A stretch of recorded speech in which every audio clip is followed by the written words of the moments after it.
Okay, thank you very much, Pastor Satwan. It's an honor for me. Am I audible? क्योंकि मैं इस technology से familiar नहीं हूँ. कॉलेज में हम बिना माइक के प्रीच करते हैं. But thank you for this privilege. सबने गॉस्पल्स वगैरह पढ़े होंगे, मुझे पता है. और गॉस्पल में सबसे पहला सुसमाचार सुनाने वाला व्यक्ति कौन है? कोई बता सकता है कौन है? जब हम सुसमाचार पढ़ते हैं तो सबसे पहला व्यक्ति कौन है जिसने सुसमाचार सुनाया? एक स्त्री थी. ठीक है, वो स्त्री है, कुछ भी कर सकती है. ठीक है.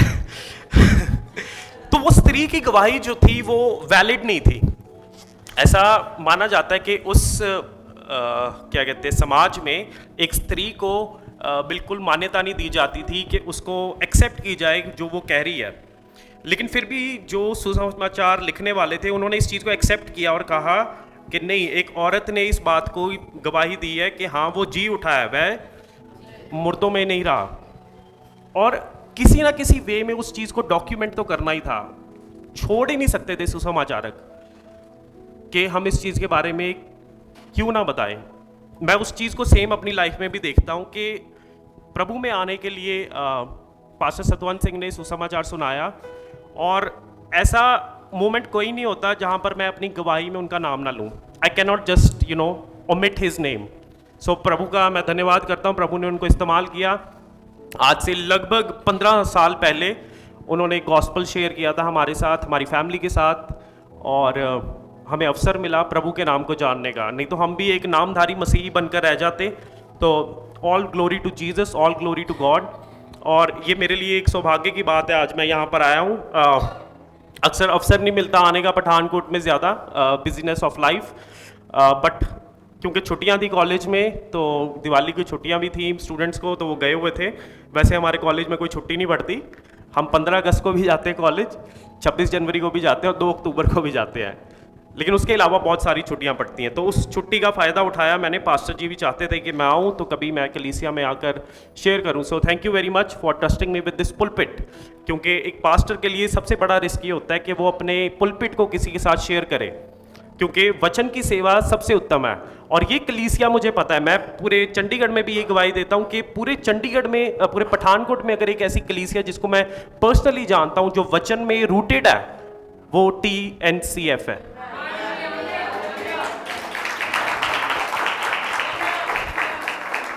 ये सबसे बड़ी, क्योंकि अगर हम पूरी बाइबल पढ़कर देख लें, जो सेंटर रहा है परमेश्वर का, वो रहा है कि वचन की शिक्षा रहे, मेरे लोग वचन को जानें, मेरे लोग वचन पर चलें, ताकि वो सारी उन आशीषों को प्राप्त करें जो परमेश्वर ने वचन में लिखी हुई हैं. इसीलिए बाइबल सेंटर्ड, गॉस्पल सेंटर्ड एक चर्च होना बहुत ज़रूरी है. बाकी सारी चीज़ें चलती रहती हैं, कल्चर बदलता है, उसके साथ हमारे वर्शिप करने का तरीका भी बदल जाता है. कभी कोई ढोलक पे करेगा, कभी गिटार पे करेगा, लेकिन जो एक चीज़ नहीं बदलेगी समय के साथ, कल्चर के साथ भी, वो है वचन की शिक्षा. So be a Bible centred church, a church that reads the Bible, studies the Bible and that applies the Bible. वो बहुत ज़रूरी है कि हम एक ऐसी कलीसिया बन सकें. पास्टर जी ने पोस्टर भी एक प्रिपेयर किया था, और पोस्टर पे जो मैंने टाइटल दिया था वो था the parable of the lost sons, के खोए हुए पुत्रों का. तो किसी ने मेरे से ये सवाल किया कि ये तो शायद गलत बना है, कि ऐसा कैसे है, वहाँ पर तो एक ही पुत्र है जो खोया हुआ था, जिसपे हम गाना भी गाते हैं, गीत गाते हैं, आप बेटे घर लौटा. तो उसमें भी हम जाएंगे, बात करेंगे. बट मैं बहुत बहुत शुक्रगुजार हूँ आज के समय के लिए. और पास्टर जी ने कहा 1 घंटे तक हम प्रीचिंग करते हैं, 1 घंटे से 1.5 भी चला जाता है. और मैं बड़ा हैरान हुआ सुन के, क्योंकि मैं प्रीच करता हूँ शॉर्ट सरमन्स. मैं करता हूँ 25 मिनट्स, 30 मिनट्स, हद 40 या 45 मिनट तक मैंने सरमन प्रीच किया है. बट आज मैं कोशिश करूंगा कि मैं आपका ध्यान अपनी तरफ 1 घंटे तक बांध के रख सकूं. ठीक है. So it's going to be challenging for me, क्योंकि मैं इतने लंबे सरमन्स नहीं करता, बट प्रभु का आत्मा सामत देगा. ठीक है. एक रीज़न ये भी है, बिकॉज ऑफ माई थ्रोट, मैं गले की वजह से भी ज़्यादा लंबे सरमन्स नहीं देता. और मैं इतना फीरी प्रीचर नहीं हूँ जैसे पास्टर सतवंत है, वो तो पूरे जैसे आग को गिरा ही देते हैं. अभी मोहाली में वो वेदी पे आग लगा कर आए थे. मैं उस जगह पर नहीं था, बट मेरे वाइफ थे और मेरे ब्रदर और उनके वाइफ और साथ में मेरा फ्रेंड भी था उधर, तो वो कह रहे थे कि पास्टर सतवंत तो वेदी पे आग लगा कर गए हैं, ठीक है। So he is that kind of a preacher, ठीक है। But I am more of a calm preacher. मैं बहुत शांत सा प्रचारक हूँ, बहुत आराम से वचन को सिखाने में और उसका शिक्षा देता हूँ, ठीक है। तो आप अगर सोने की कोशिश करेंगे, ठीक है, तो आप प्लीज़ खड़े हो जाना, मुझे पता चल जाएगा आप बोर हो रहे हैं, ठीक है। So I try my best that you don't sleep, ठीक है। हम में से कितने लोगों ने रेमंड का नाम सुना है? रेमंड नाम सुना है? रेमंड की शर्ट्स आती हैं, उसके ट्राउजर्स आते हैं, फैब्रिक आता है, right? It is known for that. और उसकी जब एडवर्टिजमेंट आती थी, हमेशा वो दिखाते थे कि कैसे रिश्ते जो हैं वो बन रहे हैं। इनफैक्ट एक उनकी एडवर्टीजमेंट ऐसे भी आई थी कि एक लड़का जो अपने बाप से बहुत देर से दूर हो गया, वो अपने बाप को जब दोबारा मिलने आया, अपना रिश्ता ठीक करने आया है, तो उसके साथ वो उसके लिए पैंट और शर्ट लेकर आया रेमंड की, कि जिस कपड़े को हाथ लगाते ही लगता है कि सच में एक अलग ही कपड़ा है। उनका कॉटन अलग कपड़ा है। दिवाली आ रही है तो दिवाली में एक गिफ्ट सेट भी बनता है जेंट्स को देने का, वेरी प्रोमिनेंट, ठीक है। बट बहुत सारे लोगों को ये नहीं पता जो हाल ही में रेमंड कंपनी का हुआ है। रेमंड कंपनी की जो नेटवर्थ है, नेटवर्थ मतलब वो कितनी उसकी वैल्यूएशन है, वो लगभग 380 करोड़ रुपया आज की डेट में, 380 करोड़, इतनी ज्यादा उसकी नेटवर्थ है। अगर मैं सही हूं, बहुत ज्यादा उसकी नेटवर्थ है, बहुत महंगी कंपनी है, नाम है, इंटरनेशनल नाम है। बट बहुत सारे लोग ये नहीं जानते कि उस ब्रांड नेम के पीछे, जिसे हम कहते हैं रेमंड द कंप्लीट मैन, उसका जो फाउंडर था, उसकी बायोग्राफी का नाम है एन इनकम्प्लीट मैन, एक अधूरा व्यक्ति। ब्रांड का नाम है रेमंड द कंप्लीट मैन, लेकिन उसका जो ओनर है, उसकी जो बायोग्राफी, उसकी जो जीवनी लिखी गई है, उसका नाम है एन इनकम्प्लीट मैन, अधूरा व्यक्ति, अधूरा मर्द। उसके पीछे कारण क्या है? उसने कंपनी को शुरू किया, कंपनी बहुत बड़ी, पैसे कमाए, बढ़ती रही बढ़ती रही बढ़ती रही। जो फाउंडर था उसका नाम है विजय, इफ आई एम करेक्ट, उस व्यक्ति का नाम है विजय पत सिंघानिया, और कंपनी बहुत ज्यादा बड़ी। लेकिन व्यक्ति बूढ़ा हो रहा था, उसने कंपनी बनाई, सारा कुछ अपने बेटे को हैंड ओवर कर दिया। और जब बेटे को हैंड ओवर कर दिया, सब कुछ, पैसा दे दिया, घर दे दिया, गाड़ियां दे दी, सब कुछ दे दिया, कंपनी पूरी नाम कर दी, तो आप सोचो वो बेटा कितना अमीर हो गया। और उस बेटे का नाम है, आप गूगल कर सकते हो, आपको सारा कुछ पता चल जाएगा इसके बारे में। उस बेटे ने क्या किया, अपने पिता विजय पत सिंघानिया को कंपनी से निकाला। सबसे पहली चीज, कंपनी से निकालने के बाद उस पिता को उसने घर से निकाला। वो घर उसने जो सोचा था कि मैं अपने रिटायरमेंट के समय में रहूंगा, वहां से भी उसको बाहर निकाल दिया। आज की डेट में वो पिता एक किराए के घर में रह रहा है, किराए के घर में। ये मानसिकता हमारी जो सभ्यता है उसमें आके बस चुकी है। हमने अक्सर पुरानी मूवीज में भी ये देखते थे कि जब माँ बाप बूढ़े हो गए हैं, बेटे ने शादी कर ली है, तो वो माँ बाप को घर से निकाल देता है क्योंकि वो अपनी पत्नी के साथ रहना चाहता है। अब ये एक अलग विषय है, लेकिन मैं यहां पर फोकस आपका लेने आना चाहता हूं कि वो बिजनेस की बात नहीं थी सिर्फ, वो उससे ज्यादा गहरी बात थी। वो बात थी रिश्ते की, बात थी पिता के और बेटे के रिश्ते की, जहां पर बेटे ने सफलता प्राप्त की और अपने पिता को घर से निकाल दिया। यहां तक कि आज की डेट में वो बाप जो है वो अपने आप को कहता है I M N incomplete man, मैं एक अधूरा व्यक्ति हूं, क्योंकि उसका बेटा उसका नहीं हो पाया, उसका बेटा उसका नहीं हो पाया। आज का जो टाइटल है मेरे सरमन का वो है the story of the lost sons, खोए हुए बेटों की कहानी।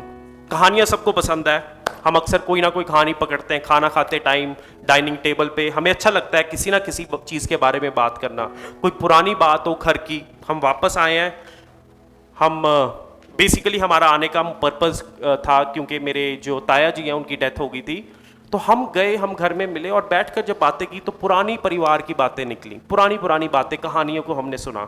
हर किसी को कहानी पता है।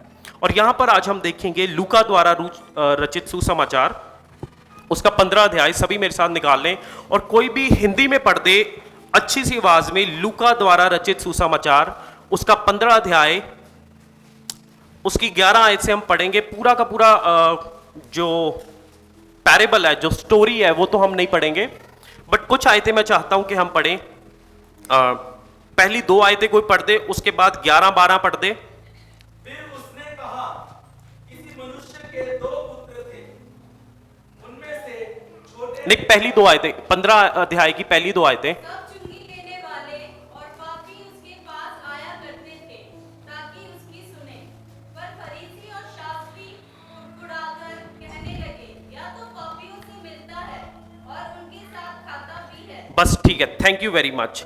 सी, अगर हमने उजाड़ू पुत्र की कहानी पढ़नी है, जो कि उधर हिंदी बाइबल में लिखा गया उड़ाऊ पुत्र का दृष्टांत। अब जीसस जो है वो स्टोरी टेलर है। लूक गॉस्पेल में लूका द्वारा रचित सुसमाचार बताता है कि प्रभु यीशु मसीह कहानियां बताने वाले हैं। He is a master of story telling. वो एक स्वामी है कहानियां बताने के, उनको इतने अच्छे से कहानियां बतानी आती हैं। सबसे ज्यादा जो दृष्टांत है वो लूका द्वारा रचित सुसमाचार में, और मेरा पर्सनल फेवरेट जो गॉस्पेल है वो है गॉस्पेल अकॉर्डिंग टू लूक। और यहां पर एक और कहानी बता रहे हैं प्रभु यीशु मसीह, और वो बता रहे हैं इस समय में, उसका संदर्भ ये है कि उस समय चुंगी लेने वाले और पापी प्रभु यीशु मसीह के पास आकर बैठते थे ताकि प्रभु से सीखें। और यदि हमने ये दृष्टांत को समझना है, हमें बहुत जरूरी है कि हम पहली 2 आयतों को समझें, क्योंकि पहली 2 आयतें बताएंगी कि आने वाले समय में क्या हो रहा है, प्रभु क्या करने की कोशिश कर रहे हैं। और फिर वहां पर लिखा दूसरे में, पर फरीसी और शास्त्री कुड़कुड़ाकर कहने लगे, ये तो पापियों से मिलता है और उनके साथ खाता पीता है। और फिर उस रिस्पॉन्स में तब प्रभु यीशु मसीह ने उनसे ये दृष्टांत कहा। वहां से दृष्टांत शुरू हो जाता है। यहां पर चल क्या रहा है, आप देख सकते हैं कि प्रभु यीशु मसीह पापियों के साथ संगति कर रहे हैं, और वहां पर कुछ ऐसे शास्त्री लोग हैं जिनको बिल्कुल अच्छा नहीं लग रहा कि प्रभु उनके साथ क्यों बैठे हैं, उनको तो हमारे साथ बैठना चाहिए। हम है पढ़े लिखे लोग, हमने डिग्रियां की हैं, हम जानते हैं वचन को, लेकिन प्रभु बैठे हैं उनके साथ जिनको समाज में कोई नहीं बुलाता। और उसी समय हम देख रहे हैं एक टेंशन सी है, और प्रभु उन जिन्हें हम कहेंगे ग्रम्पी ओल्ड सेंट्स, उन लोगों को जो अपनी धार्मिकता पर विश्वास कर रहे हैं, फरीसी और सदूकी लोग, उनको प्रभु ये दृष्टांत सुनाना चाहते हैं। और एक दृष्टांत 3 तरह से वो बताना चाहते हैं, क्योंकि उन तीनों दृष्टांतों का जो मैसेज है वो एक ही है। पहला दृष्टांत है वो एक चरवाहे के बारे में, जिसके पास 100 भेड़ें हैं और 100 में से एक गुम गई है। और फिर जीसस बताते हैं कि वो 99 को छोड़ दिया उसने, और वो एक के पीछे भाग रहा है कि एक को तो मैं पकड़ूं जो भाग गई है, द लॉस्ट शीप। और उसके बाद हम देखते हैं कि एक स्त्री है, वो कुछ भी कर सकती है, उसके पास 10 सिक्के हैं और 10 में से एक गुम जाता है। वो जी जान लगा देती है कि वो एक सिक्का मुझे अगर मिल जाए तो मैं खुश हो जाऊंगी। इनफैक्ट लोगों को बुलाकर वो जश्न मनाती है। और तीसरा जो है वो बताता है कि 2 बेटे थे, 2 में से एक गुम गया और फिर वो वापस आ गया। हम देख रहे हैं कि कैसे यहां पर एक परसेंटेज भी हमें देखने को मिलती है कि 100 में से पहले 1% गया, फिर 100 में से 10% गया, और यहां पर 100 में से 50% चला गया, बट फिर वो वापस आ गया, वो मिल गया। पहला पैरेबल बताता है, पहला दृष्टांत बताता है कि जो भेड़ है वो क्यों खोई है, अपने स्वभाव के कारण। उसका स्वभाव क्या है? भटक जाना। भटक जाने के कारण वो गुम गई है। लेकिन फिर दूसरा दृष्टांत है सिक्के का। सिक्के का अपने परिस्थितियों पर कोई काबू नहीं है, क्योंकि वो एक नॉन लिविंग थिंग है, वो कभी भी कहीं भी गुम सकती है। एक अपने स्वभाव के कारण, एक अपनी परिस्थिति के कारण, और तीसरा है एक पुत्र के बारे में। पुत्र खोया है अपने चुनाव के कारण, अपनी चॉइस के कारण, क्योंकि उसने चुनाव किया है, और उसका चुनाव था कि मुझे सब प्रॉपर्टी धन संपत्ति दे दो, अपा ते चले यारों नहीं ते चले घूमन फिरन। इस तीनों के तीनों बातों से, तीनों के तीनों दृष्टांतों से आप बहुत सारी बातें निकाल सकते हैं, बहुत सारी। लेकिन एक जो कॉमन थ्रेड है वो वर्स 6 और वर्स 9 में है, 6 और 7 आयत में। वहां पर लिखा है, और घर में आकर मित्रों और पड़ोसियों को इकट्ठा करके कहता है, मेरे साथ आनंद करो क्योंकि मेरी खोए हुई भेड़ मिल गई है। और यही सेम बात वो 9 आयत में वो स्त्री कहती है कि मेरा खोया हुआ सिक्का जो था वो मिल गया है। There is celebration. Point Jesus is trying to make is there is celebration in heaven when one sinner repents. जब एक पापी मन फिराता है तो स्वर्ग में जश्न मनाया जाता है। और मुझे भी याद है, ये जश्न मनाने वाली बात पास्टर सतवंत से अच्छा कोई नहीं बता सकता, because he knows how to celebrate Jesus. इनको पता है कि कलीसिया में प्रभु यीशु मसीह को कैसे सेलिब्रेट करना है, कैसे उत्सव मनाना है, ही नोज।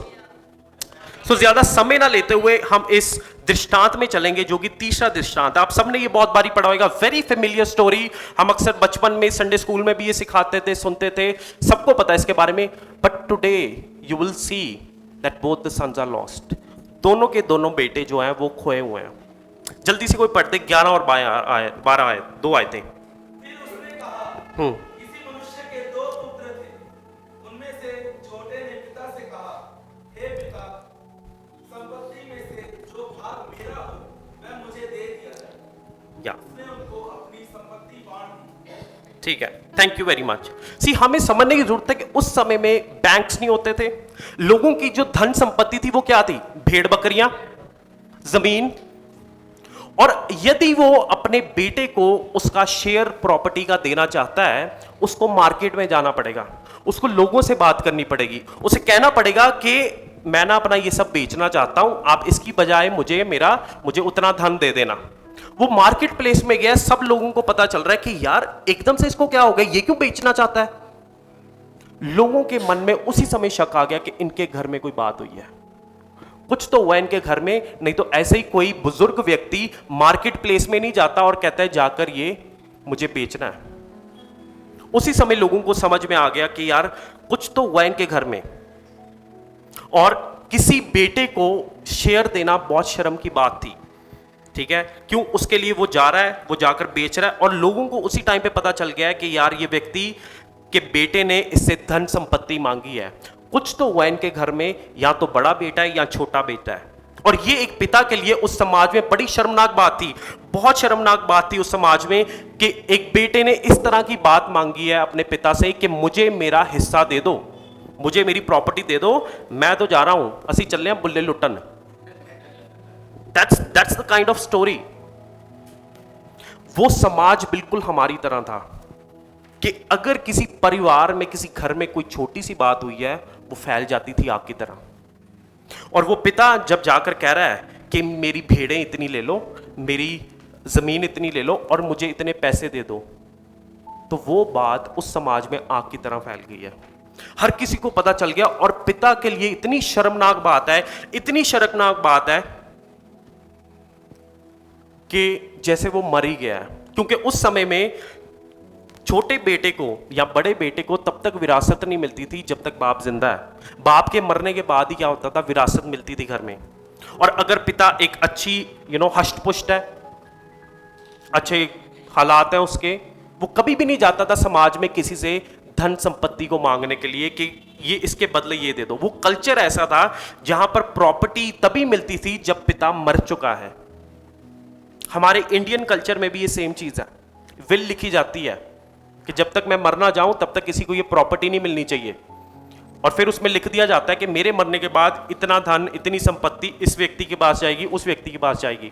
बिल्कुल इंडियन कल्चर की तरह स्टोरी। हमने मूवीज में भी देखा है कि धन संपत्ति को प्राप्त करने के लिए लोग सब कुछ करते थे, ठीक है। बाप को जहर दे देते थे कि पहले टाइम से मर जाए ताकि मुझे सब कुछ मिल जाए। असल में ये छोटा लड़का जो है, ये अपने पिता से क्या कह रहा है, father you are as good as dead to me. आप ऐसे हो जैसे आप मेरे लिए मृतक हो, आप मर चुके हो मेरे लिए। मैं इतनी देर तक वेट नहीं कर सकता कि आप मरोगे आज से 10-20 साल बाद, आप अभी मरो और मुझे मेरा पैसा दे दो। Very hurtful. एक पिता के लिए ये सुनना बहुत ही ज्यादा दर्दनाक था, और पिता के लिए शर्मनाक था, क्योंकि पूरे समाज को ये बात पता चल गई थी कि मेरे बेटे ने मेरे से प्रॉपर्टी डिमांड कर ली है। वो चाहता है क्या कि मैं मर जाऊं। He wanted his father to die। अभी रिसेंटली एक जगह बात चल रही थी, मैं उधर प्रेजेंट था, तो 2 भाइयों की बात थी। एक भाई ने कहा, वो बड़ा भाई था, वो कहता कि ये जमीन के पेपर हैं। कहता मैंने चेक किया कि ये जमीन लगभग नहीं तो 50 से 70 लाख की है। कहते तू मुझे 50 से 70 लाख दे दे, क्योंकि मेरे मरने के बाद तो तुझे ये मिलनी है ही है। क्या तू देने के लिए तैयार है? वो कहता नहीं मैं आपके मरने की वेट कर लूंगा, पैसे नहीं मैं देने वाला, क्योंकि जमीन तो मुझे मिलनी है ही है। ये हालात हैं, ये सेम चीज इधर चल रही है। और ये छोटा लड़का क्या कर रहा है? छोटा लड़का he is tearing apart the family, वो परिवार को तोड़ रहा है, पूरा दिख रहा है परिवार कैसे टूट रहा है। और उस समय में आज की तरह इंडियन कॉन्टेक्स्ट में भी, भारतीय संदर्भ में भी, उस संदर्भ में भी क्या था कि जो रिश्ते थे वो बड़े घनिष्ठ होते थे। Families are very close knit, बहुत ही घनिष्ठ परिवार होते थे। एक व्यक्ति ने कोई दुष्कर्म किया है, कोई पाप किया है, कुछ गलती किया है, वो दूसरे को भी इफेक्ट करती थी। अगर परिवार में कोई भी एक व्यक्ति कोई ऐसा डिसीजन ले रहा है, वो दूसरे को भी इफेक्ट करता था। अगर एक सफल हुआ है तो वो सफलता दूसरे भी मनाते थे। अगर एक ने गलती किया है, एक ने पाप किया है, तो उसका परिणाम दूसरों को भी झेलना पड़ता था। Everybody had to face the consequences, क्योंकि families were so close knit. और यहां पर परिवार टूट रहा है। The family is being torn apart, the family is being torn apart. परिवार टूट रहा है। और यूनानी भाषा में जो प्रॉपर्टी, जो संपत्ति के लिए वर्ड यूज हुआ है, वो बड़ा इंटरेस्टिंग है।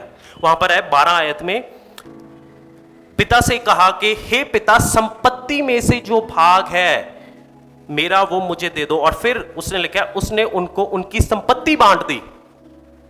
जो ग्रीक वर्ड में प्रॉपर्टी के लिए वर्ड है वो है बायोस, लाइफ, जहां से हमारा वर्ड आता है बायोलॉजी, लाइफ की स्टडी।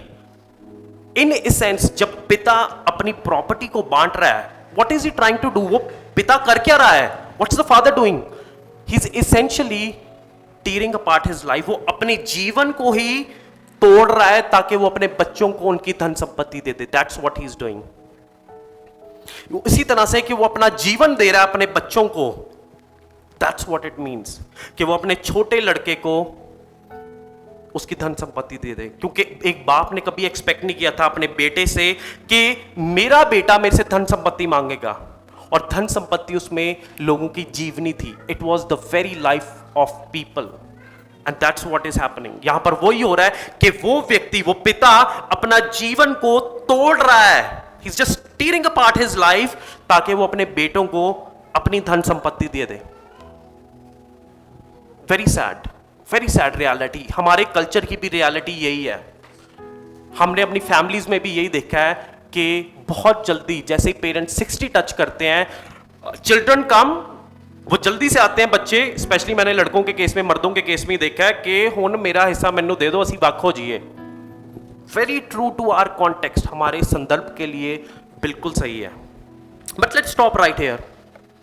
ये तो हमने देखा छोटा बच्चा, छोटा लड़का, you know, the younger son. But अब हम देखेंगे बड़े लड़के को। सी, हमने हमेशा, हमारी टेंडेंसी यही रहती है जब भी हम इसको पढ़ते हैं, हमें ये लगता है कि छोटा लड़का बिल्कुल बहुत बड़ा पापी था, इतना बड़ा पापी था कि हमने कभी देखा नहीं ऐसा पापी। क्योंकि हमारी आसपास भी ऐसी चीजें होती हैं, और जब कोई अपना शेयर मांग ले वो बंदा बुरा बन जाता है। और हम हमेशा ये कहते हैं कि जो बड़े लड़के ने किया वो बिल्कुल सही किया। हम संडे स्कूल में भी हम यही बढ़ते हुए बड़े हुए हैं, यही सुनते हुए कि बड़े लड़के की तरह बनना है, रिस्पॉन्सिबल, घर में रहो, छोटे मुंडे वांग नहीं बनना, जेड़ा छोटा भरा सी वो खराब सी, बाहर जाओ, और बाहर जाके घूमता फिरता ही बड़े मुंडे वांग बनना है। Be responsible like the elder सन। बहुत सारे सरमन सुने मैंने। संडे स्कूल भी जब जाते थे तब कभी अगर कहानी सुनते थे तो यही सुनते थे कि छोटे लड़के की तरह नहीं बनना, बड़े लड़के की तरह बनना, बड़े भाई की तरह। आज इधर कितने हैं जो बड़े लड़के बैठे हैं? मैं घर का बड़ा हूं, ठीक है, 1 2 3। आज का सरमन बड़े लड़कों के लिए है, जो घर के बड़े हैं, जिन्हों कहते हैं जेठा, पहलौठा, जेठा। क्योंकि लोग हमेशा ये कहते थे you have to be like the elder son. मैं ये नहीं कह रहा हूं पर्सनली कि सब बड़े लड़के खराब हैं, ठीक है, but what I am trying to say here this morning is कि बड़े लड़के को भी देखना जरूरी है जब हम इसको पढ़ते हैं, इस कहानी को। 25 आयत में क्या लिखा है?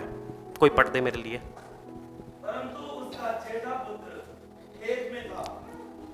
जब वह आते हुए घर के निकट पहुंचा तो उसने गाने बजाने और नाचने का शब्द सुना। वेरी गुड, लै भी खबर फैल गई है। घरे दे बिरयानी धरे दी है, उत्थे तो बड़ा कुछ जश्न मनता पिया, पूरा खाना पीना सब कुछ चल रहा है। हो क्या रहा है? वहां पर एक नौकर आता है, बताता है ਭਰਾ ਤੇਰਾ ਆ ਗਿਆ ਘਰੇ। ਉਹ ਕਦੋਂ ਆਇਆ ਪਤਾ ਨਹੀਂ ਯਾਰ, ਤੇਰੇ ਡੈਡੀ ਕਹਿੰਦੇ ਸੀ ਲਿਆ ਜਿਹੜੀ ਮੇਰੀ ਰੋਬ ਹੈਗੀ ਆ ਉਹ ਵੀ ਉਹਨੂੰ ਦੇ ਜਰਾ, ਜਿਹੜਾ ਮੇਰਾ ਕੋਟ ਹੈ ਮਹਿੰਗਾ ਵਾਲਾ, ਠੀਕ ਹੈ, ਤੇ ਜਿਹੜੀ ਮੁੰਦਰੀ ਤੇਰੇ ਹੱਕ ਪੈਣੀ ਸੀ ਨਾ ਉਹ ਵੀ ਉਹਨੂੰ ਪਵਾਤੀ ਹੈ। ਨॉट ਓਨਲੀ दैट, ਸਿਰਫ ਵਹੀ ਨਹੀਂ, ਉਹਨਾਂ ਨੇ ਕਿਹਾ ਉਹਦੇ ਆਉਣ ਦੀ ਖੁਸ਼ੀ 'ਚ ਉਹਨਾਂ ਨੇ ਕੱਟਾ ਵੀ ਵੱਢਿਆ, ਜਸ਼ਨ ਮੰਨਦਾ ਪਿਆ, ਬਿਰਿਆਨੀ ਧਰੀ ਹੈ ਉਹਨਾਂ ਨੇ, ਸਪੈਸ਼ਲ ਕੁੱਕ ਮੰਗਾਏ ਹੈਗੇ ਆ, ਠੀਕ ਹੈ, ਜਿਹੜੇ ਹੋਟਲ 'ਚ ਖਾਣਾ ਬਣਾਉਂਦੇ ਆ 5 स्टार होटल 'ਚ ਉਹ बुलाए है। That's what is happening. और जब वो देख रहा है कि यार यहां पर तो पार्टी हो रही है और बिरयानी बनी है, फिर उसका रिएक्शन आता है सामने, और रिएक्शन हमें देखने को मिलता है अगली आयतों में। कोई पढ़ दे 26 से। अतः उसने एक दास को बुलाकर पूछा, ये क्या हो रहा है? उसने उससे कहा, तेरा भाई आया है और तेरे पिता ने पला हुआ बछड़ा कटवाया है, इसीलिए उसे भला चंगा पाया है। यह सुनकर वह क्रोध से भर गया और भीतर जाना ना चाहा, परंतु उसका पिता बाहर आकर उसे मनाने लगा। या 28 आयत बहुत इंपॉर्टेंट है। इसी बड़ा भाई जो है, बड़ा जो लड़का है वो गुस्से में आ गया और वो कह रहा है मैंने तो घर के अंदर भी नहीं आना। अब बड़ा गुस्सा आया उसे, क्यों? क्योंकि यहां पर क्या हो रहा है, यहां पर हो क्या रहा है, पूरा का पूरा गांव इकट्ठा हुआ है। ये वही गांव है जो बात कर रहा था इस परिवार के पिता के बारे में जब छोटा लड़का छोड़कर गया था, और अब वही पूरा का पूरा गांव, पूरा समाज इकट्ठा हुआ है जश्न मनाने के लिए, क्योंकि वो लड़का वापस आ गया। वो खुशी भी मना रहे हैं इस बात की, ठीक है। अब रियलिटी में खुश थे कि नहीं या बिरयानी के पीछे आए वो प्रभु जानते हैं, लेकिन वो सब के सब वापस आए हैं। और यहां पर बड़ा लड़का क्या कर रहा है? बड़ा लड़का कह रहा है कि मैंने अंदर नहीं आना है, मुझे इस खुशी का हिस्सा नहीं बनना है। I don't want to be part of this celebration, मुझे नहीं चाहिए ये सब, क्योंकि उसको गुस्सा आया हुआ है। और एक बार फिर से पिता को बाहर जाना पड़ रहा है। यहां पर लिखा है कि उसने भीख मांगी कि तू भाई आ जा। कुछ ट्रांसलेशन कहती है he was begging the older son to come in, कि तू भाई अंदर आ जा। बट बड़ा लड़का नहीं आने को तैयार। बड़ा लड़का कहता है मैं तो नहीं आ रहा, मैंने ये खुशी नहीं मनानी, तुम खाओ अपनी बिरयानियां, मुझे मेरी दाल रोटी अच्छी, भावे पारों वो भी बिरयानी खा के आया हुए होटल दी। ये मानसिकता आ जाती है। लेकिन अब आपको मैं क्लियर करूंगा कि what was actually wrong with the elder सन। बड़े लड़के में क्या कमी थी? What was wrong with the elder सन? और यहां पर मैं सब बड़े लड़कों को नहीं टारगेट कर रहा जो घर के बड़े हैं, ठीक है, आई एम ऑल्सो अ जेठा, ठीक है, but I am trying to make you understand what this story is about.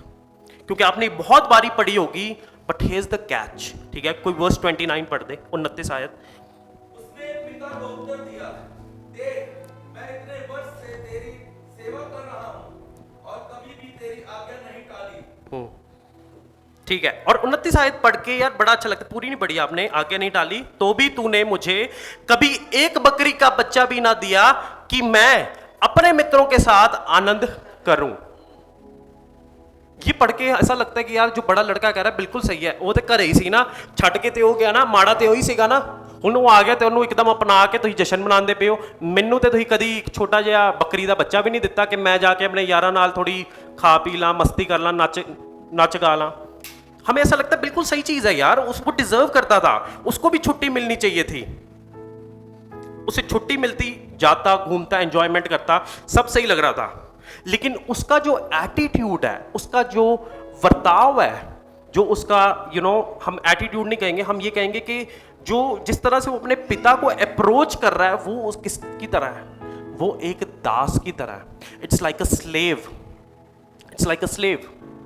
English Bible में लिखा है, वो कहता है that I have been slaving for you, कि मैं आपके लिए एक दास के समान रहा हूं। इंग्लिश में तो, हिंदी में बड़ा सोफिस्टिकेटेड सा लिखा गया है। यहां पर लिखा है कि तेरी सेवा कर रहा हूं और कभी भी तेरी आज्ञा नहीं टाली। नहीं, इंग्लिश में बड़ा अच्छा, इंग्लिश में लिखा है कि I have been slaving for you, मैं तो तेरी तरह, तेरे लिए दास की तरह बन के रहा हूं घर में। That's the attitude. यहां पर ही गलती है, that's where the problem is. See, जो स्लेव मेंटालिटी है वो चर्चेस को मार रही है, चर्चेस का गला घोंट रही है। स्लेव मेंटालिटी, कि लोगों को लगता है कि यार हम चर्च में आए हैं, हम तो एक स्लेव बनकर आ रहे हैं। किसके? पास्टर के। लोगों को लगता है हम चर्च में आ रहे हैं, हम एक दूसरे के भी स्लेव बन गए हैं। लेकिन बाइबल बताती है we all have become slave of Christ. हम मसीह के स्लेव बने हैं, मसीह के दास बने हैं। Guys you need to understand this morning, आज की सुबह आपको समझना है कि जो एक स्लेव का एटीट्यूड होता है वो इनसिक्योर एटीट्यूड होता है। और जिस समय में प्रभु यीशु मसीह जीते थे उस समय में क्या था कि रोमी घराने में स्लेव्स भी रहते थे, दास भी रहते थे और बेटे भी रहते थे। लेकिन जो एक बेटा होता था वो अपने पिता के प्रति बड़ा कॉन्फिडेंट था, क्योंकि उसे पता कि मेरा बाप है और जब मैं उसके पास जाऊंगा वो मुझे ठुकराएगा नहीं। लेकिन जो एक स्लेव था वो डर के जीता था। उसे ये था यार कि कहीं मेरा जो स्वामी है मुझे ठुकरा ना दे, निरंतर डर में जीता था। और ये मेंटालिटी आज की डेट में चर्च की भी है। The church is living in fear, they are living like a slave today. हमें दास बनने के लिए नहीं, संतान बनने के लिए बुलाया है। My friends, we need to get rid of the slave mentality. जो दासत्व का जुआ हम मसीह को जानने के बाद भी पहना हुआ है वो हमें छोड़ने की आवश्यकता है। लेकिन छोटे पुत्र की तरह, क्योंकि छोटा पुत्र खोया होता है। और बाइबल में खोए होने का मतलब ये नहीं है कि कहीं जैसे हमारा व्यक्ति क्या होते हैं यहाँ पर खो जाते हैं, है ना, फिर उसकी तस्वीर लगती है कि ढूंढ कर लाओ। नहीं, बाइबल में खोए होने का मतलब है कि वो अपने पाप में डूब चुका है और वो परमेश्वर से दूर है। That's what basically mean. और छोटे पुत्र की तरह बड़ा पुत्र भी खोया हुआ है अपने पाप में। लेकिन आप कहोगे वो कैसे, हमें तो दिख नहीं रहा। ठीक है, ऐसा क्यों है कि छोटे पुत्र की तरह बड़ा पुत्र भी उतना ही खोया हुआ है अपने पाप में? How is that possible? दिख तो रहा नहीं है कहीं। गलती करने वाला तो था छोटा पुत्र, वो भाग गया था, लेकिन बड़ा पुत्र तो अपने पाप के पास ही रहा, लेकिन उसका एटीट्यूड एक स्लेव का था। प्रॉब्लम कहां पर है? प्रॉब्लम है because both the sons are interested not in the father but the things of the father. दोनों के दोनों पुत्र जो हैं वो पिता में रुचि नहीं रख रहे हैं, वो पिता की धन संपत्ति में रुचि रख रहे हैं। That's where the problem is. Both the sons are interested not in the joy of the father, कि पिता का आनंद किस चीज में है, but they are interested in the property, कि प्रॉपर्टी किधर है। Where is the property my friends, where the property. पौड़े पहनते प्रॉपर्टी ਨੂੰ लेके बहुत ज्यादा। ठीक है, मैं किसी को यहाँ पर पर्सनली पॉइंट आउट नहीं कर रहा हूँ, बड़े लड़के को मैं अगेन कह रहा हूँ। ठीक है, I am also the elder सन। ये सबसे ज्यादा मेरे ऊपर अप्लाई होगी चीज। ठीक है, मेरा छोटा भाई भी इधर है। ठीक है, आप कल को भी पॉइंट आउट कर सकते हो, देखा तो भरावां च भी उदा काम हो गया ना जो प्रचार करके गया ही। ठीक है, गॉड फॉरबिड ऐसा कुछ नहीं होगा, क्योंकि हम बिलीव करते हैं सैक्रिफिशियली जीने में। Both the sons are lost. बड़ा छोटा बेटा क्या कर रहा है कि वो पिता के पास जा रहा है, बलवे में जा रहा है, और वो कह रहा है कि मुझे परवाह नहीं, मेरा बाप जिए मरे कुछ भी हो, मुझे मेरी धन संपत्ति दे दो। और फिर वो अपनी संपत्ति लेकर उड़ गया है। और बड़ा बेटा यहां पर क्या कर रहा है? बड़ा बेटा भी बाप की चीजों के पीछे है, और उसका बेस क्या है बाप की चीजों के पीछे जाने के लिए? हिज सेल्फ राइचियस एटीट्यूड, कि वो खुद में ही धर्मी बन रहा है। And what does it mean to be self righteous? खुद में धर्मी बनने के क्या मतलब होता है? कि हमने अपना जो मोक्ष है वो अपने कामों से प्राप्त किया। मैं काम किया, देखा मैं प्रचार किया, लोग बच गए। पास्टर सतवंत ने यही बोला कि प्रभु ने मुझे यूज किया लेकिन बचाने वाले परमेश्वर थे। That's the attitude we need in the church. That's the attitude we need in the church. So छोटा बेटा है अपने पाप की वजह से, अपने बलवे की वजह से, और बड़ा बेटा है अपने कामों की वजह से, अपनी सेल्फ राइचियसनेस की वजह से। उसे लगता है क्योंकि मैंने ओबे किया, मैंने अपने बाप के नीचे लग के काम किया इतनी देर, मुझे भी वो धन संपत्ति मिलनी चाहिए जो पिता ने अपने छोटे लड़के को दी है। That's the attitude he is having. So एक बेटा अपने रिबेलियन की वजह से, बलवे की वजह से, और दूसरा बेटा अपने सेल्फ राइचियसनेस की वजह से खो गया है, पाप में खो चुके हैं। छोटा बेटा डिमांड कर रहा है और डिसरिस्पेक्ट कर रहा है अपने बाप की कि मुझे ये चीजें चाहिए, नहीं तो अपना हिसाब लगा लो, मर जाओ इससे अच्छा। और बड़ा बेटा क्या कर रहा है? जब उसको वो चीजें नहीं मिल रही हैं उसको गुस्सा आ रहा है, वो कड़वाहट से बढ़ गया है और वो रिसेंटफुल हो गया। वो कहता कि ये सब क्या है, मुझे नहीं चाहिए ये सब, मुझे मेरा हिस्सा दो। Both the sons are lost. दोनों के दोनों बेटे खो चुके हैं।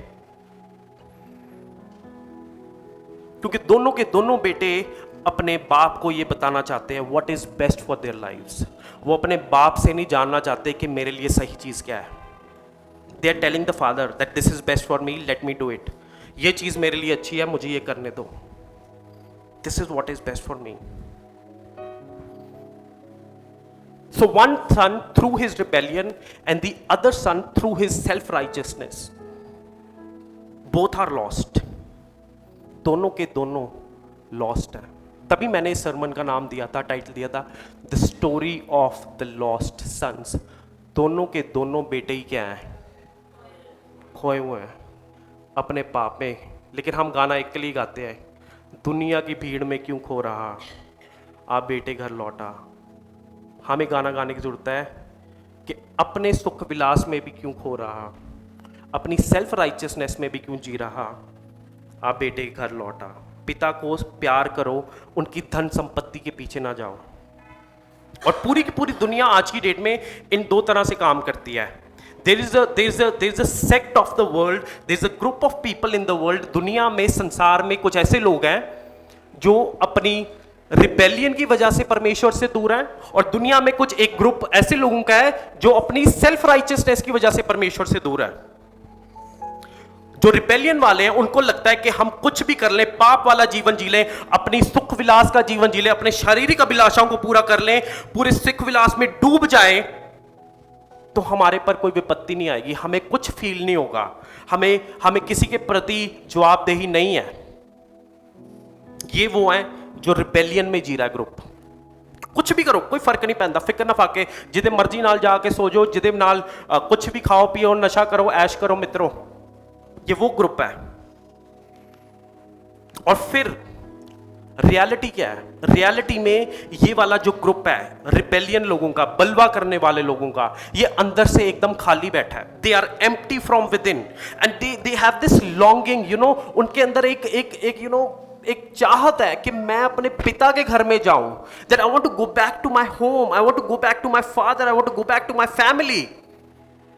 जिस तरह से इस छोटे बच्चे के, छोटे लड़के के अंदर भी थी कि मेरे पिता के घर में तो यार नौकर भी इससे अच्छा जीते थे, और मैं तो यहाँ सूरों के साथ उनका खाना खा रहा हूं। कहता है यार मैं चला जाऊं, मैंने कहूंगा मुझे नौकर ही रख लो घर में, keep me as a slave in your house father.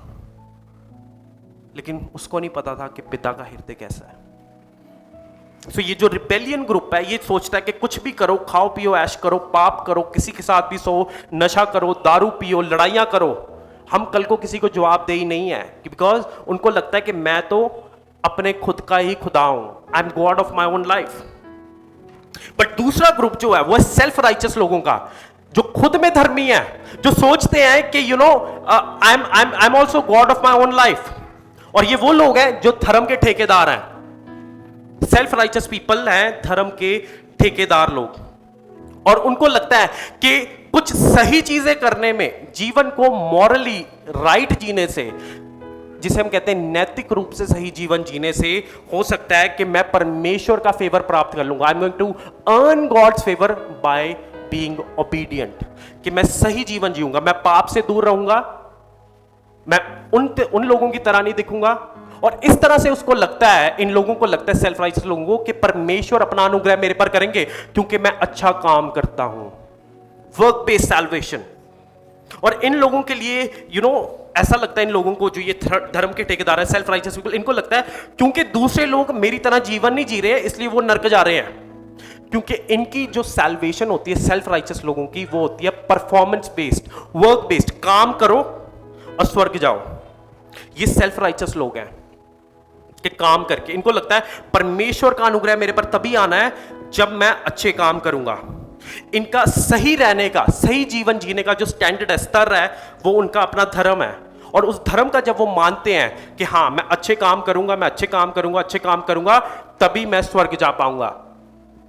Karma, that's what it is. और पूरी दुनिया इन दो तरह के लोगों में बट चुकी है। एक ग्रुप है जो बलवा करके जी रहा है परमेश्वर के खिलाफ, और एक ग्रुप है जो अपनी धार्मिकता में जी रहा है कि मुझे परमेश्वर का अनुग्रह मिलेगा यदि मैं अच्छे काम करूंगा। And both are lost. दोनों के दोनों ही क्या है? both the sons were lost and both the group of people are lost. दोनों के दोनों पाप में खो चुके हैं। अब कलीसिया में ये कैसे दिखता है? सी when we come to Christ we are like the younger son. जब हम कलीसिया में आते हैं हम छोटे पुत्र की तरह होते हैं।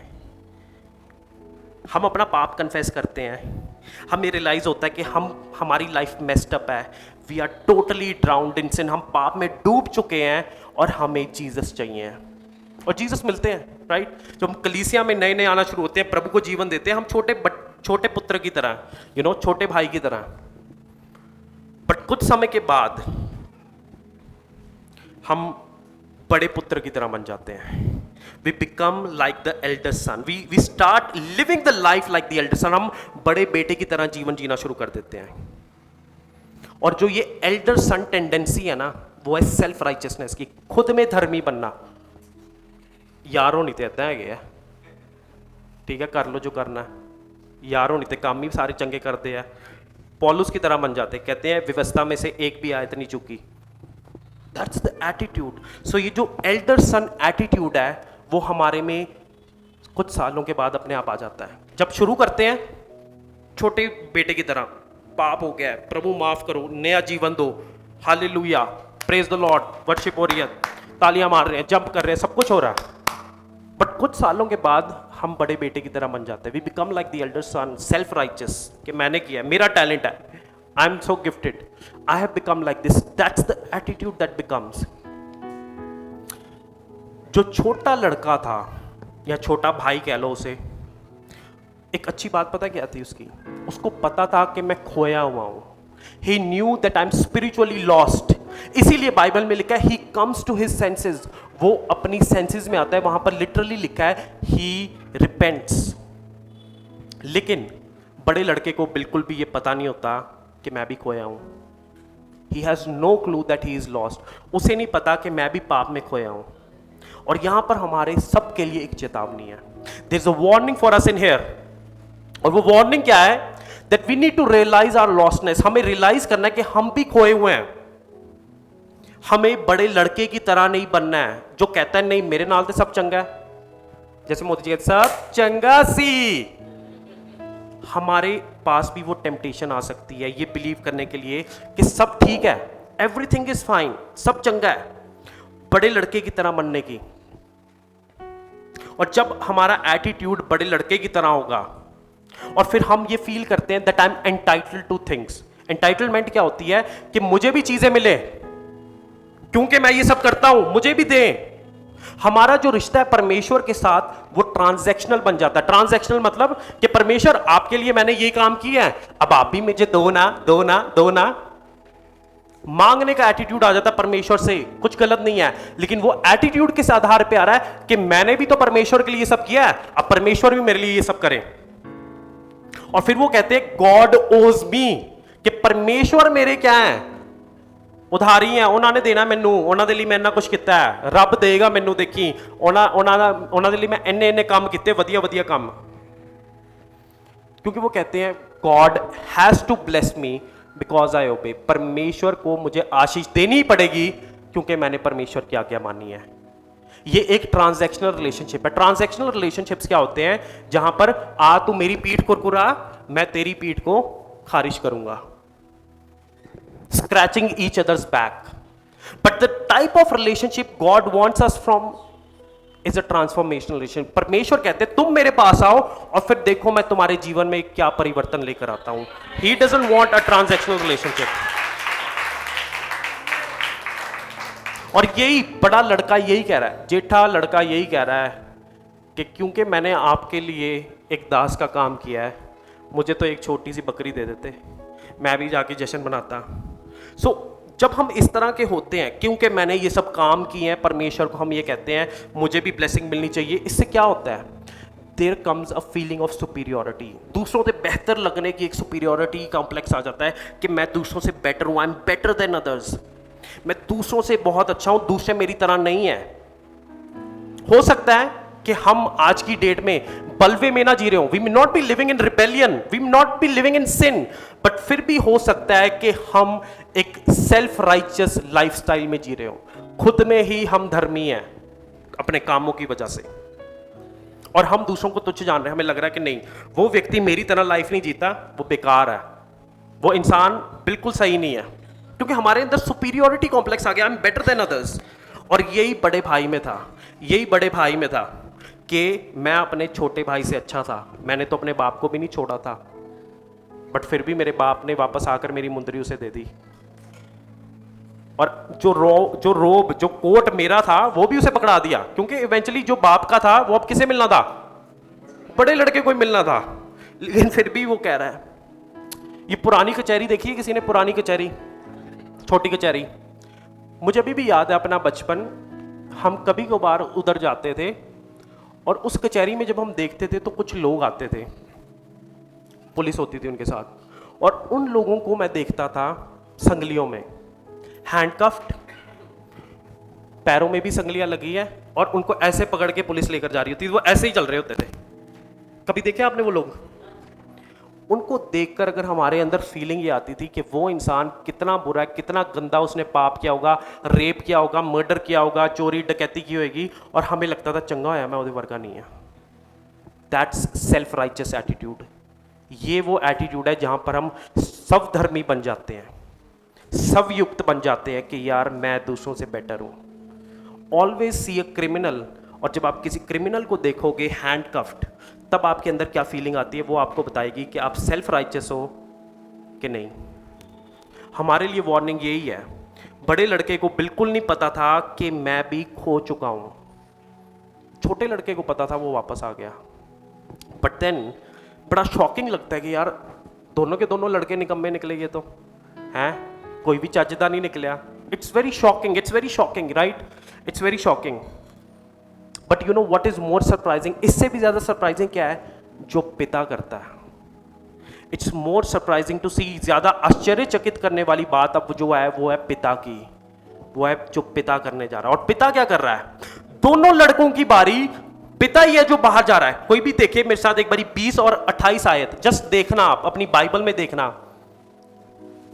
तब वह उठकर अपने पिता के पास चला गया, वह अभी दूर ही था कि उसके पिता ने उसे देखकर तरस खाया और दौड़कर उसे गले लगाया और बहुत चूमा। कौन भाग रहा है, पिता। 28 आयत देखना, 28 आयत में लिखा है, वह सुनकर वह क्रोध से भर गया और भीतर जाना ना चाहा, परंतु उसका पिता बाहर आकर उसने उसे मनाने लगा। दोनों की बारी कौन है, पिता ही है जो बाहर जा रहा है, दोनों से मिलने पिता बाहर जा रहा है, both the times. My friends, both the times for both the sons, the father is going out. और उस कल्चर में, उस समाज में एक पिता का बाहर जाना अपने लड़कों के अच्छा नहीं समझा जाता था। It was a shameful thing for a father to run after his sons. कि तू आजा आजा, वापस आजा, वापस आजा। और एक बहुत ही डिसरिस्पेक्टेबल बात थी एक रिस्पेक्टेबल मैन के लिए कि वो भागे। एक बूढ़ा व्यक्ति भाग नहीं सकता था, बड़ा बुरा समझा जाता था कि यार ये तो भजदा क्यों पे है। एक रिस्पेक्टेबल मैन, एक बूढ़ा व्यक्ति जो होता था वो आराम आराम से ही चलता था समाज में। लेकिन वहां पर लिखा है वो छोटे लड़के के लिए भाग के बाहर गया और बड़े लड़के के लिए बाहर जाकर भीख मांग रहा है कि तू अंदर आ जा। Both the time it's the father, my friends, it's the father who is going. और पहली बारी उस रिबेलियस वाले सन के लिए जा रहा है, छोटे के लिए। चाहे वो छोटा बच्चा है जो बलवे में जी रहा है, चाहे वो बड़ा लड़का है जो सेल्फ राइचियसनेस में जी रहा है, पिता को परवाह नहीं है। वो दोनों के लिए अपना प्यार उतना ही दिखा रहा है। He is extending his love for both the sinners. He goes out for both the sons, my friends. दोनों के दोनों लड़कों के लिए पिता बाहर जा रहा है। The father has shown humility and grace for the rebellion son. ठीक है, पिता ने क्या दिखाया है, अपना विनम्रता और अनुग्रह दिखाया है। किसके लिए, छोटे के लिए। उन्होंने दिखाई है ग्रेस टू द यंगर सन कि हाँ तूने गलती की, तू आ, मैं तुझे माफ करता हूं। और उन्होंने क्या है, नम्रता दिखाई है किसको, बड़े लड़के के प्रति। कोई बात नहीं, तेरा भाई आया, तू भी आ जा अंदर। दोनों को वो क्या कर रहे हैं, अपना प्यार दिखा रहा है। My friends, this is what our heavenly father has done for us. यही हमारे स्वर्गीय पिता ने किया है। दिस पैरेबल, ये जो स्टोरी है, ये जो कहानी है, ये उड़ाऊ पुत्र के बारे में नहीं है, ना ये दूसरे पुत्र के बारे में। This story is about the loving father. This story is about the loving father. This story is about the loving Father. It is out of the love of God. ये प्रभु का प्यार है कि जीसस ने हमारे पापों के लिए जान दी है. It is the love of God, my friends. और जब हम इस पूरी स्टोरी को सुनते हैं, समझते हैं, हमारा रिस्पॉन्स क्या होना चाहिए? Oh my friends, we need to thank God this morning. आज की सुबह हमें परमेश्वर को धन्यवाद करने की जरूरत है कि उन्होंने अपना पुत्र भेजा, हमारे पर अनुग्रह किया. क्योंकि या तो हम बलवा कर रहे थे परमेश्वर के खिलाफ, या हम एक सेल्फ राइचस एटीट्यूड के साथ जी रहे थे कि परमेश्वर मैं तो बिल्कुल सही हूं, मुझे कुछ नहीं, मुझे किसी भी अच्छे बुरे काम करने की जरूरत नहीं है क्योंकि मैं अपनी धार्मिकता से स्वर्ग जा सकता हूं. But God said no, both are lost and you all need Jesus. That's what God is saying. My friends, we need to thank God for coming after us. हमें परमेश्वर को धन्यवाद करना है कि वो हमारे पीछे आए. वो दोनों बारी वो ही बाहर गए उस दोनों पुत्रों के लिए. क्या लेसन्स हैं जो हम इस स्टोरी से अप्लाई कर सकते हैं? 4 बातें, बहुत सारी हैं बट मैं 4 ही बताऊंगा जो मुझे लग रहा है चर्च के लिए रेलिवेंट होगी. पहला है, we all are different types of sinners. हम सब भिन्न भिन्न प्रकार के पापी हैं. हम शायद से बड़े पुत्र की तरह, छोटे पुत्र की तरह पाप में नहीं पड़े, घर छोड़कर नहीं भागे, लेकिन हो सकता है कि हम चर्च में बड़े पुत्र की तरह बिहेव कर रहे हैं. We are behaving like the elder son of being self righteous, कि हम सर्वधर्मी बन गए, सर्वयुक्त बन चुके हैं, खुद से किया है. और इस पॉइंट में हो सकता है इस चर्च में शायद दोनों तरह के लोग बैठे हों. एक ग्रुप ऐसा बैठा हो जिन्होंने परमेश्वर के खिलाफ बलवा किया, वो पाप में है. और हो सकता है कि दूसरे प्रकार के भी हो जो सोचते हैं no, I am absolutely fine, I don't need God, I don't need anyone. They are also condemned. वो भी अपने पाप में खोए हुए हैं. इसलिए हमें जानने की जरूरत है आज की सुबह दैट वी आर सिनफुल, कि हम पापी हैं. And we need to repent and come back to God. और हमें रिपेंट करना है, मन फिराकर दोबारा से परमेश्वर के पास आने की जरूरत है. यदि हम सेल्फ राइचस हैं या हम रिबेलियस हैं, बलवे में जी रही हैं, सब धर्मी हैं. We are different types of sinners. दूसरी बात, we need to run after the people who sin in the church. हमें उन लोगों के पीछे जाने की आवश्यकता है जो कलीसिया में पाप करते हैं, जिनसे कलीसिया में पाप हो नहीं गया, उन्होंने किया है. It's a choice.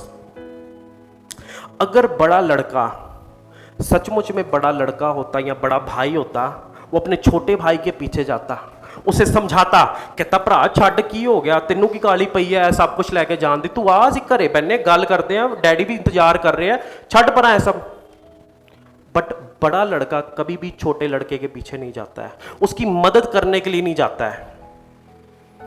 I want to thank each person in my life कि जब भी कभी मैं लाइफ में पाप में पड़ा, ऐसे कुछ लोग थे जिन्होंने आकर मुझे कंडेम नहीं किया, मेरे सिन को कंडेम नहीं किया, मेरी लाइफ को कंडेम नहीं किया, उन्होंने मुझे समझाया.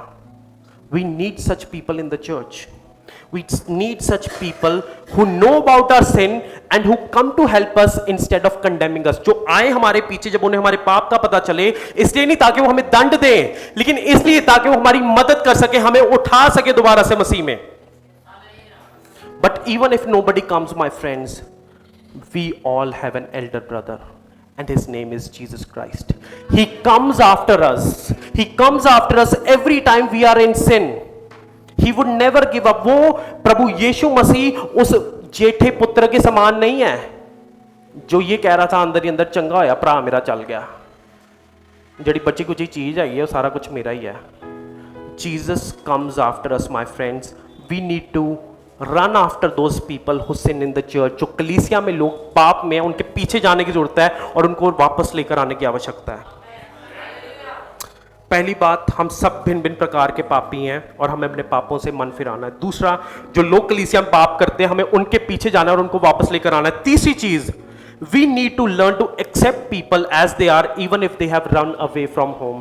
हमें लोगों को उसी तरह से अपनाना है जिस तरह से वो गए थे, जिस हालात में गए थे, शायद वो बदतर हालात में भी गए हैं, वो जब वापस आते हैं उनको अपनाना जरूरी है. My friends, this is the immediate application of this parable.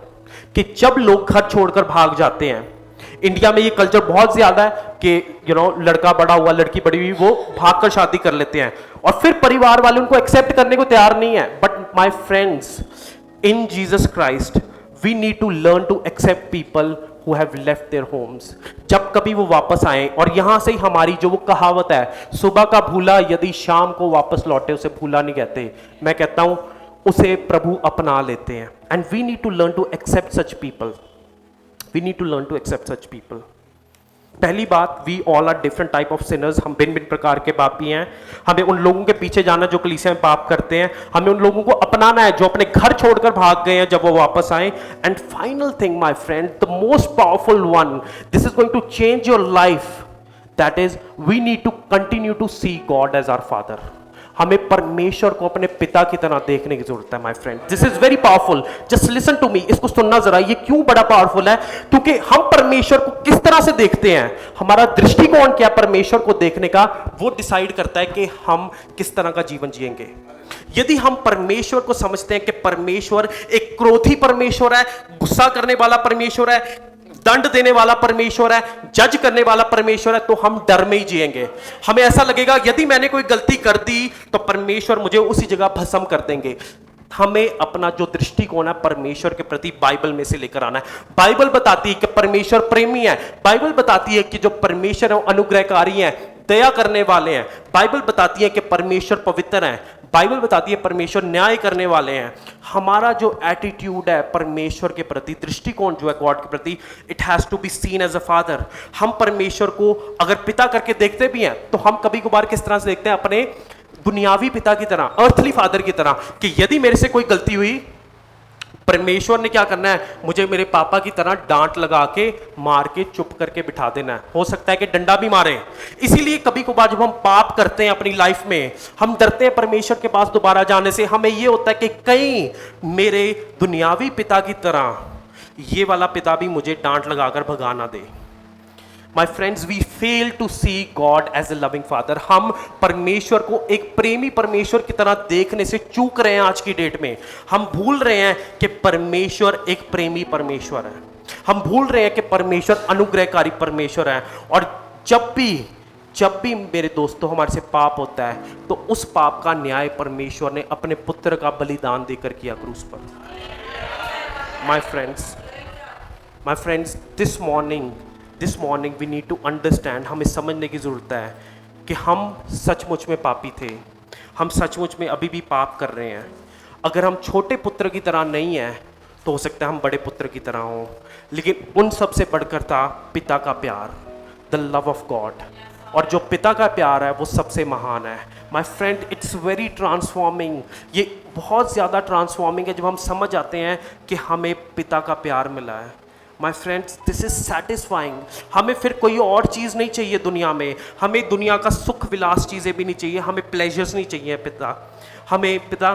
खुद के कामों में भी हम घमंड नहीं करते हैं, लेकिन पिता हम आपके प्रेम में ही पिता हम सुरक्षा प्राप्त करते हैं, क्योंकि आपने अपना प्रेम प्रकट किया पिता on the cross. My friends, the cross speaks the love of God. वो पिता हमारे पीछे आए हैं, वो आपके और मेरे पीछे आए हैं. एक अंग्रेजी में गाना है बहुत फेमस, और वो गाना है I run to the father again and again and again. I run to the father again and again and again. कभी भी लाइफ में माई फ्रेंड्स कभी भी पाप हो, you have to run to the father. आपको उस छोटे पुत्र की तरह रियलाइज करना कि आप पापी हो, ताकि आप किसके पीछे जाओ, परमेश्वर के पीछे भागो. हमें कलीसिया में इस तरह से रहना कि यदि हमें किसी के पाप का पता चला है तो हमें उस व्यक्ति को रिस्टोर करके उसके पीछे जाना है. बड़े पुत्र की तरह नहीं बनना जो चाह रहा था कि उसका भाई छोड़कर चला जाए. My friends, this morning I want you to understand the love of the father. My friends, हमारा जो स्वर्गीय पिता है वो हमारे दुनियावी पिता की तरह नहीं है. हमारा दुनियावी पिता चूक सकता है हमें प्यार करने में. हमारा दुनियावी पिता चूक सकते हैं हमें डिसिप्लिन करने में, लेकिन जो हमारा स्वर्गीय पिता है वो हम अपना अनुग्रह दिखाता है. और अपने आप को उसने नम्र किया, इस हद तक नम्र किया कि उसने अपने पुत्र का बलिदान दिया क्रूस पर, ताकि हम उसकी संतान बन सके. My friends, this morning I want you to understand the love of the father. The parable is not about the lost son or the lost sons. The parable is about the loving father. स्वर्गीय पिता हम शुक्रगुजार हैं, आपने आज की सुबह इस मामूली सी कहानी से पिता इतना कुछ हमें सिखाया। आपने समझाया कि आपका प्रेम सबसे बढ़कर है। आपका प्रेम उनको भी अनुग्रह दिखाता है जो पाप में जी रहे हैं, और आप पिता अपने प्रेम का प्रगटावा विनम्रता के साथ भी करते हैं जब आपने प्रभु यीशु मसीह का बलिदान दिया उस क्रूस पर। और पिता परमेश्वर वो प्रेम पिता आज हर एक जन के हृदयों में पिता उड़लने पाए। पिता ये कलीसिया भी पिता उस प्रेम में चले, एक दूसरे के साथ पिता अनुग्रह में रहे, अपने आप को पिता नम्र करें और प्रभु के अनुग्रह को तुच्छ न जाने। मेरी ये प्रार्थना इस समय हर एक जन के लिए मैं प्रार्थना करता हूँ। पास्टर सर्वंत के लिए धन्यवाद दिए पिता, उन्होंने ये मौका दिया, अवसर दिया कि कलीसिया में पिता आपके वचन का प्रचार हो सके। और पिता धन्यवाद करते हैं तमाम आशीषों के लिए जो इस कलीसिया में है। हर एक जन पिता आपके प्रेम से भर जाए ताकि पिता वो हर एक रिश्ते को पिता बखूबी निभा सके। इस प्रार्थना को प्रभु यीशु मसीह के नाम में मांगते हैं, आमीन।